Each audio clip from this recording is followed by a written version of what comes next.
This is a 1996 Land Rover Defender 110 I've been working on. So far we've done wheels and tires with spacers, a 1.5-inch lift. I rewired all of the lighting and put in some smoked LED signals all the way around, as well as some switchback headlights. We put on a functional exterior roll cage, some fender flares, and we did some laser cut grills to replace the old plastic ones. In this video we're going to be finishing this truck by changing out a lot of the interior with some custom built pieces. First up is the door panels. These things are covered in like some cheap leather, and I just want to go to something that is nicer looking. So we're actually going to paint them, but we're going to have to do a little bit of fabrication first with epoxy. I pulled that stuff off to reveal pretty rough door panels. They are like a foam material, so we're not going to be able to just paint them as they are. We'll have to do some work to them first. I'm finding a lot of questionable repairs that obviously I can fix. We'll probably fix mostly with epoxy, maybe use some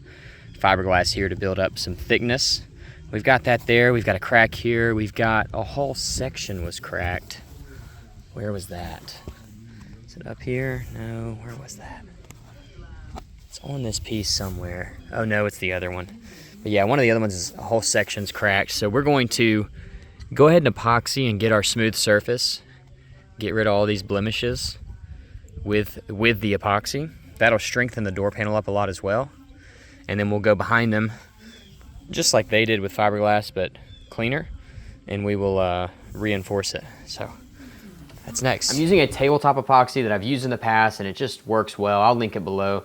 And after that, following it up with some sandpaper, I think 400 grit here, just to smooth everything out. I did that 3 times until we had enough built up that I could prime it and block it down to see kind of where we were at. Now I just need the tops to be really smooth because the bottom is getting covered with leather, so I want the tops to be blocked down perfect. We'll paint over them and then have the bottoms recovered. My son is riding a 4-wheeler just outside. You're gonna hear that in the background, but I got these laser cut for the door panels.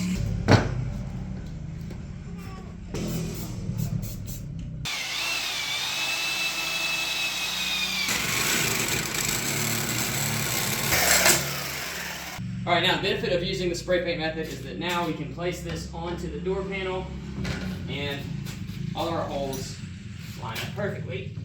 Since that's gonna be exposed, it might be a little bit weird. We're just gonna have to line this up based on everything else. Moment of truth here.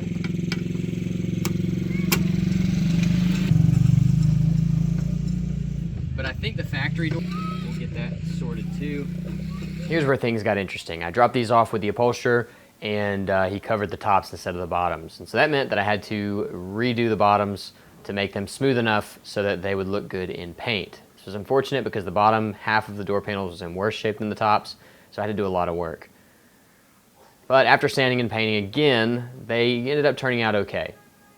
It was pretty disappointing because I had kind of planned for those aluminum pieces that I made to be wrapped in leather, which they were, but it didn't make sense to use them now that the top half had been wrapped in leather, and this was glued on, so there was no pulling it off and just reapplying on the bottom. I would have to rebuild the entire door panel, so this is just gonna have to be good enough.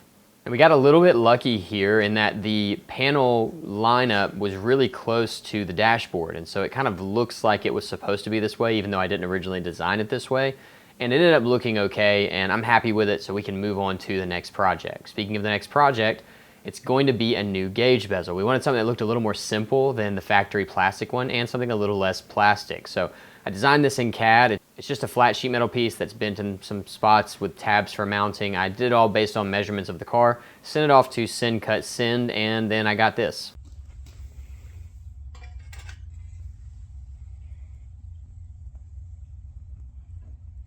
So next it was just the same single stage black that I've been using, right over the top of the metal. And I wanted the gauges to kind of stand out a little bit more now that the surface was shiny black, and so I took a razor blade and just peeled all of the paint off of the gauge rings. I think that they're like a steel of some sort, but they're bright enough that I think it looks good. And after getting it all scraped off with the razor, I just went back with some 600 grit and polished it out and basically left kind of a matte silver finish, which I'm really happy with. It matches the steering wheel, it matches some other aluminum accents in the car. That was good. Next up was the back seat. I'm not sure if this is a factory back seat or if it was one that was fabricated for this truck, but it was incredibly uncomfortable. It sat straight up, It was very narrow, there was no leg room, very little headroom, and all of that needed to be fixed. And so I decided to fix that by splitting the seat in two and creating a seat back and a seat bottom. That way I could adjust angles to make it comfortable when you sit in it, and also give enough headroom so that adults could actually fit in the back seat. All right. My wife sold something on Facebook the other day, and the lady managed to run over my welding helmet.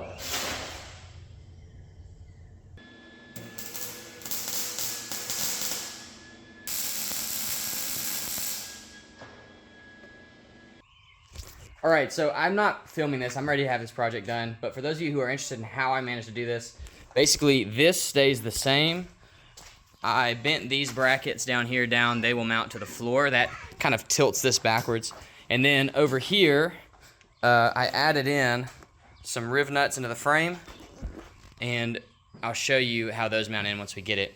Recovered everything. It's all ready to go in. I'm going to throw it in the car, and then I'll show you what we ended up with.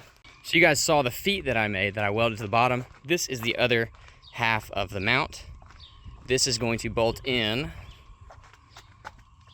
right here to the stock mounting point, and then that rolls over the top of the seat and straps to the bolts that I added. So I think it's gonna work pretty well. I've got some isolators that will glue on back here to keep it from rattling at all, and it should just be good. All right, there it is. Now, this is actually kind of exciting. This is a much tighter install than I expected it to be, so I don't need isolators. I've actually only have the top two bolts bolted in right now, and this thing shakes the whole truck. So that's awesome. I'm gonna run this one in the rest of the way, run that one in. These are in there, but they're loose, so I'll bolt those down. That's a custom seat back. Pretty exciting stuff. This is before and after. On the left, you can see that I have no headroom at all, and my knees are almost touching the seat. Now, to give you some perspective, I'm 5'7", so not a big guy at all. No one taller than me could fit in this car. And then if you look on the right, we've reclined the seat a little bit, given it more space, plenty of headroom, and I even had Chase sit in the back. He's about 6'2", and he fit comfortably back there as well. So that's a success.